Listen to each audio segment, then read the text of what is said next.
Bonjour, vous avez peut-être entendu parler de livres historiques dans la Bible. Alors avant d'aborder ce point, rappelons rapidement que la première alliance, la Bible juive, est découpée en 3 sections de livres. La Torah ou Pentateuque, les 5 premiers livres, la loi de Moïse. Les Névi'im ou livres prophétiques et les Ketuvim ou autres écrits. Dans ce que l'on entend par livre historique, il s'agit en fait d'un ensemble très hétérogène. Ces livres se répartissent en fait en 3 ensembles. Les premiers livres de la section des Névi'im, certains livres des Ketuvim, qui reprennent l'histoire depuis le retour d'exil pendant la domination perse, et des livres en grec qui n'appartiennent pas au canon de la Bible juive et qui rapportent des événements de la période sous domination grecque. Alors ici, nous n'aborderons que la présentation des livres historiques, au sens ancien d'histoire sainte, c'est-à-dire les livres de la section des Névi'im. Dans l'ordre de chronologie historique, ce sont 6 livres. Josué, Juges, le premier livre de Samuel, le deuxième livre de Samuel, le premier livre des rois et le deuxième livre des rois. On peut ajouter à cet ensemble 2 livres des Ketuvim, le premier et le deuxième livre des Chroniques, qui sont en fait des reprises des livres des rois. Alors entendons-nous déjà sur l'appellation de livre historique.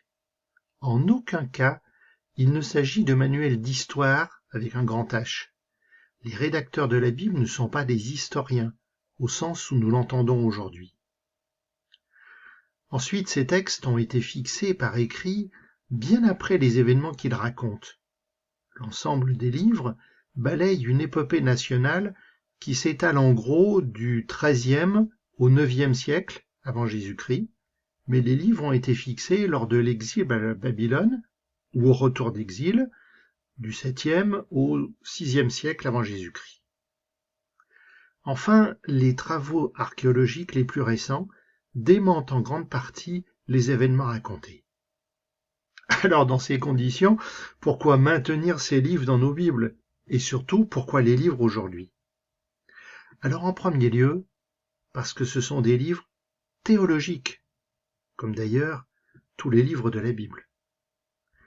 Malgré les titres, qui peuvent paraître trompeurs, ils ne glorifient ni une tribu, ni une caste, ni un personnage, mais ils glorifient Dieu seul. Les faits rapportés ne sont ni logiques, ni politiques. Ils sont exclusivement la pensée de l'alliance entre Dieu et son peuple. Une alliance en vue du bien final de la totalité de l'humanité. En bref, ces livres expriment une foi inébranlable en la mission providentielle du peuple hébreu. Selon l'exégète Philippe Attapadi, qui vient de publier récemment un ouvrage sur ces livres, il est difficile de présenter les livres historiques, car chacun a son propre style, son propre histoire rédactionnelle. Cependant, ils ont tous un point commun.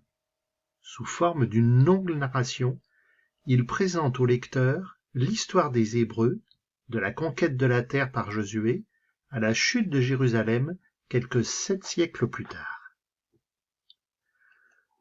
Quelques notes de présentation de ces livres, que nous aborderons plus en détail dans de prochaines vidéos. Josué, c'est le successeur de Moïse. On en parle déjà dans les livres de l'Exode, des Nombres, du Deutéronome. Et rien que son nom est tout un programme, car Josué veut dire « le Seigneur sauve ».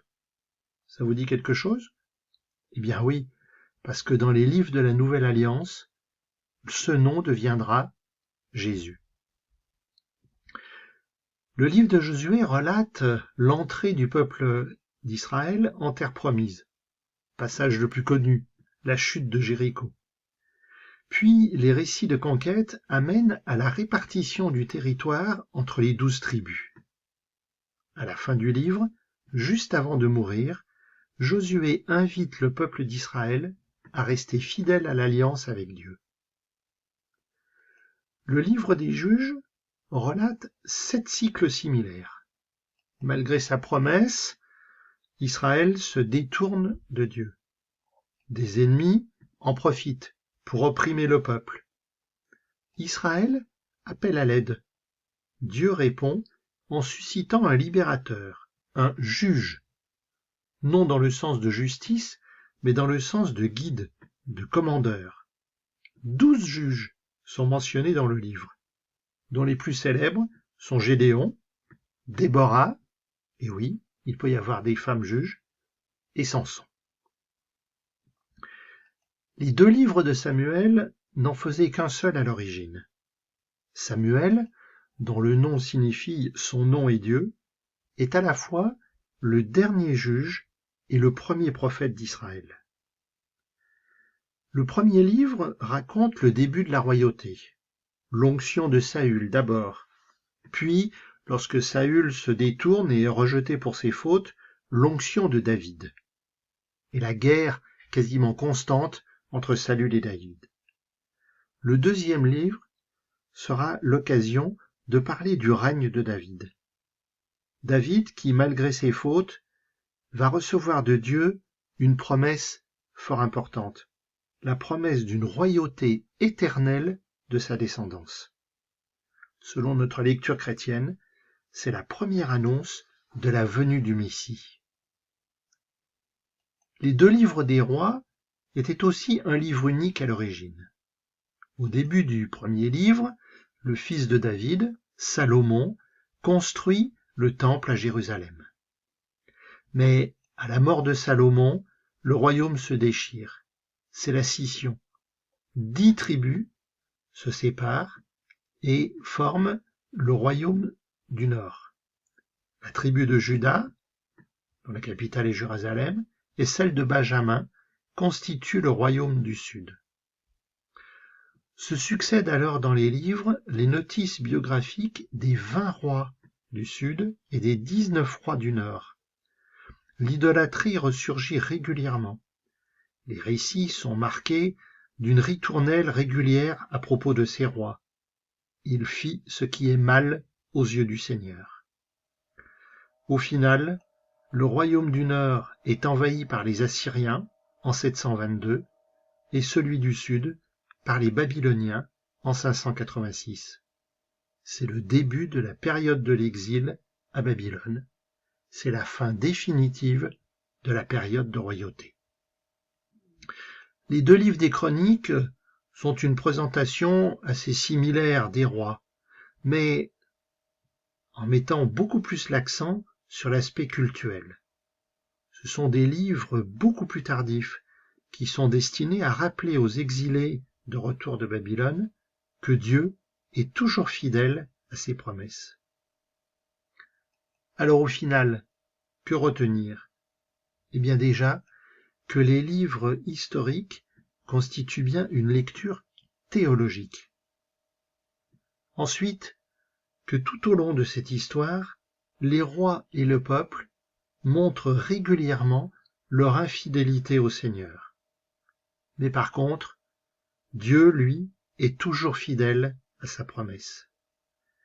Le 2e livre des Chroniques s'achève sur l'annonce d'une renaissance de Jérusalem. Ainsi parle Cyrus, roi de Perse, « Tous les royaumes de la terre, le Seigneur, le Dieu des cieux, me les a donnés, et il m'a chargé lui-même de lui bâtir une maison à Jérusalem. »